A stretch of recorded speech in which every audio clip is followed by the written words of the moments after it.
Well, guys, I didn't want to like it. I was skeptical and I didn't want to spend the money, but I've made a decision. Stick around, I'll tell you what it is. So, as I stated, and many of you guys know, because many of you guys asked me, was I getting this tool? And at the time I said, I don't know. I don't know that I need another rotary trimmer, and I wasn't super excited about it. But I've done some research since, and I've learned some things about it that make it different, and I want to show you that today. It still has some cons. There's still some things about it that I'm not loving, so stick around for those. I'm going to tell you about those too. I'll tell you as we go. So first and foremost, the first time I saw this trimmer was at Creativation this year. And even there, I was like, meh. I was kind of like, it's okay. I don't know that I want to spend $100. So I decided to come home and do some research and watch Tim's videos. And then I realized what I'm going to like about it. So let's start with that. So what is this tool? It is the Tim Holtz and Tonic Rotary Media Trimmer, okay? I will probably mess that up as we go through this video, but I got it right the first time, so we'll go with that. Now, the reason I was like, it's a rotary cutter, who really needs another rotary cutter? And here's why I say that. I've had rotary cutters, or rotary paper trimmers, that in the past have not been so great. They've not been sturdy. I get wiggly lines. The blade would dull often, and I just wasn't thinking I wanted one until I saw what this is. This is actually not your traditional rotary blade that rolls onto a surface and uses like a really sharp razor blade edge to cut a product. This blade actually works more like friction. Now, I'm no scientist. I'm going to tell you it the best way I understand it, and we'll go from there. What I mean by that is this. The side of this trimmer, there is a metal blade. It's right here. It's not, nothing's a blade. I shouldn't say that. It's not a blade. There's a metal edge. This is where your paper will cut, okay, is on this metal edge. And what causes it to cut is this wheel is a metal wheel that is geared, by the way. It is driven by gears inside of this little container. And it works because that metal edge and this metal blade rub together to cut basically with friction. So there's not a blade, a traditional blade, that is rubbing on a surface which is dulling it as it goes. This actually sort of pinches the product between two metal pieces, and that's what cuts it away. So that makes it different, okay? Now, I've seen these on the market like this, okay? I'm not saying it's like the first one out there like this that I've seen. There are others out there, but one thing I do like about this is it feels more like a trimmer in its size and its portability and its ease of use, okay? Now, the other thing I really, really like about it, and I've loved this about every rotary I've ever had, is this bar. This metal bar really causes your cuts to maintain straight. You know what I'm saying? Like, you're not going to get that wiggle from a blade in a loose plastic housing. You're really going to be sturdy and consistent. Now, something I want to show you about this. And in the video I watched where Tim was talking about the product, he does point this out. This housing has a wiggle, okay? So you can see that it rocks back and forth. He said that is on purpose, okay? And not to worry if yours does that. It will not be super tight, but it is ergonomically created. Do you see how this is shaped where your thumb goes here and your hand goes here? It is shaped ergonomically in that the way you hold it sort of automatically causes the blade to use its friction. Okay, we'll talk about that as we get going. Other things about it that I really like. I love this platform. It is super sturdy on the table, super sturdy. The feet are amazing. They're spread out just like they should be. These two feet happen to be my favorite. Let me show you this. When you pull out your blades, and by the way, they twist out. They don't, you know, the tonic trimmer, the super trimmer, it flips out like that. I think, if I'm not mistaken, it flips out, but these turn out. So let me show you why those are my favorite feet. What happens with your trimmer? You know, a lot of times you have your little arms that come out here and they still kind of flap at the end. Not this one. This one has a foot that goes down, and look how sturdy. There's no flapping down here. I really like that. Now, here's where we see one of my cons. This is a con for me. I understand, and I can get through it. It's not a deal breaker, but I don't love that it only goes to 12 inches. Now, why is that not a deal breaker? We rarely cut bigger than 12 inches, let's be honest. Mostly we're cutting 12 by 12 paper for pretty much all that we're doing. But it is handy for me on my other trimmer that it goes a little further.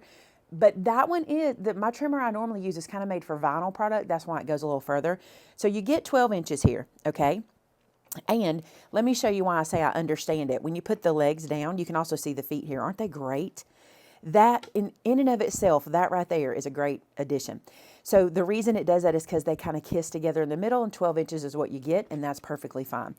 Now, let's look at the bed. What do I love about this? Number one, this 1/4-inch grid, which is probably hard for you to see, but embossed onto the platform is a 1/4-inch grid. I love that. I also love that it has some of our most common measures embossed in. You'll see that when you get it at home. I love this middle measurement. Not everybody uses this, but many times if I have something that has been cut crooked that I need to straighten, this is a great way to do that. If I put that item on 4, even if it won't land straight at my cut bar, if I put it on 4 and then I match up 4 and I match up 4, I know I'm cutting straight to get it kind of straightened back out, if that makes sense. So I do like this middle bar. I also love that it is metric and imperial, so we can all use it. I love that it works both ways. So here's what I mean. You can cut it this way for a right-handed person. You can turn it this way for a left-handed person. And it's ergonomic for both sides. Do you see how my hand fits here just like it does the other? Also, you have a cut bar, a stop bar on both ends. So if you're left-handed or right-handed, or if you're a top cutter or a bottom cutter, because some people will put their paper to the top and cut that way, and some will put it to the bottom and cut that way. Works both ways. Now, the other thing I love, love, love about the bed of this tool is that it goes to 6¼ inches. Do you see that? 6¼ Now, it also gives us a little con, and let me show you. I want to show you this too. Something else I love. You don't have to open, when you open one arm, you don't have to open both arms. And what's cool about that is, you know, many times you have to kind of do that for stability. Because of all the feet, I'm not getting wiggle by having just one arm open. Isn't that cool? I think that's pretty neat. Now, here's one thing that gets a little hairy. See our measurement here? We go from 6¼ to that 7½ right there. So there's a little bit of no man's land right there, okay? Fortunately, they put it in such a place that it's not a common measure, right? So fortunately, it kind of lands where we don't lean all the time. We can get to 6 easy, we can get to 7 easy. But even, I think in one of Tim's videos, he even said you might just want to mark, you know, the measurements that are missing here. I don't think you'll need to. I think you won't use them that much. But isn't that cool? You can only open one arm. You'll see where that comes in handy from time to time. All right, how does it cut? Well, here's what I'm going to tell you. It cuts paper like a dream. Now, I'm not going to spend a lot of time on paper and cardstock. I'm going to tell you, it cuts it perfect. It's beautiful. You get a straight edge every time. What I will tell you that this tool will change is, you know how many times when you have a very fibrous paper or your blade will dull and you'll get those little furry pieces?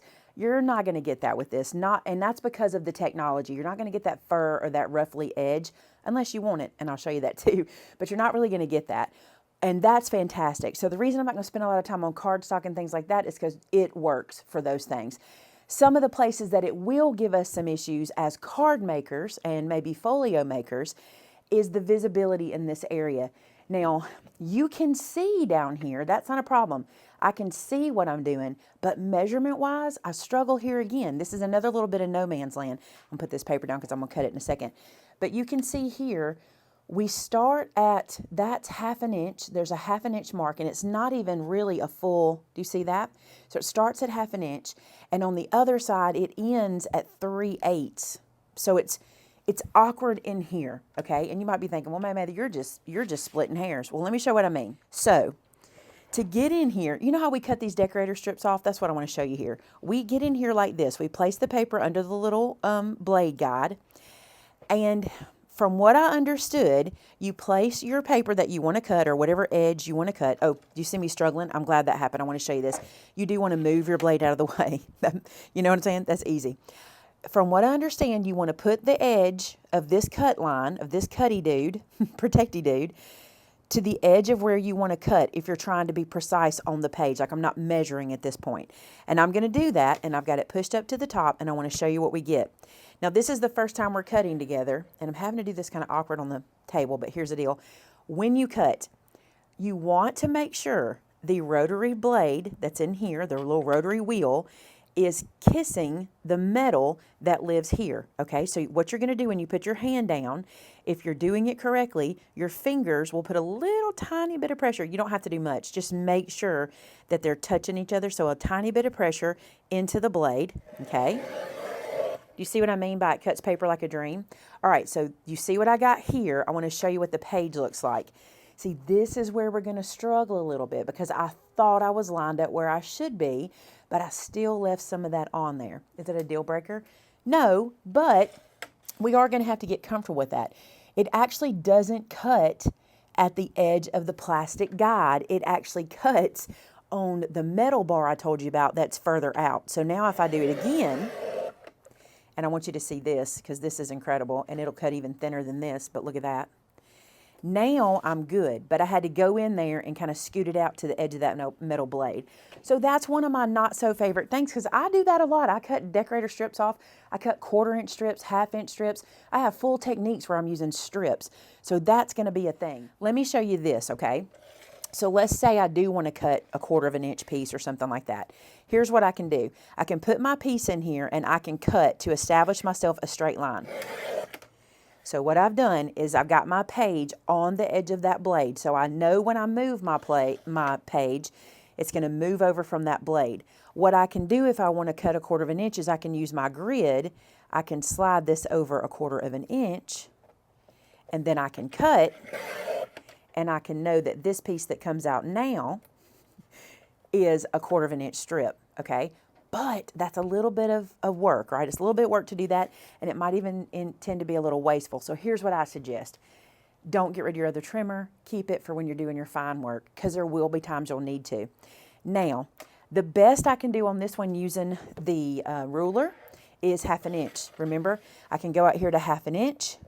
And the good thing is, let me show you this. The good thing is the grid starts at 1/2 inch also, so I can check it here. And I can cut a 1/2 inch piece pretty easy, okay?